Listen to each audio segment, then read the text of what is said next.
Hello friends, তো দেখো আজ আমি তোমাদের চাকদহ বিবেকানন্দ পাঠ ভবনের একটি অঙ্কন পরীক্ষার প্রশ্ন তোমাদের সামনে শেয়ার করছি। তো প্রশ্নটা তোমার ক্লাস 3য় শ্রেণীর। প্রশ্নটা কী আছে দেখো, আছে নিচে প্রশ্নগুলির উত্তর লেখো।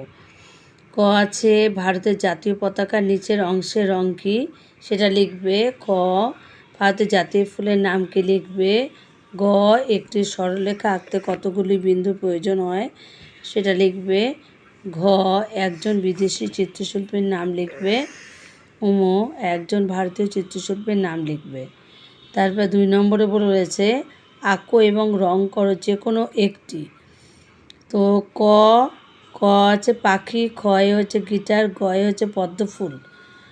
তো এই তিনটের মধ্যে যে কোনো তোমাদের একটা আঁকতে হবে।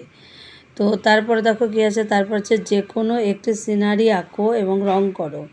একটা শহরের পরিবেশের চিত্র তুমি আঁকতে পারো, আর একটা কি তোমার খুশি মতো একটা সিনারি আঁকো, সেখানে সিনারি আঁকবে।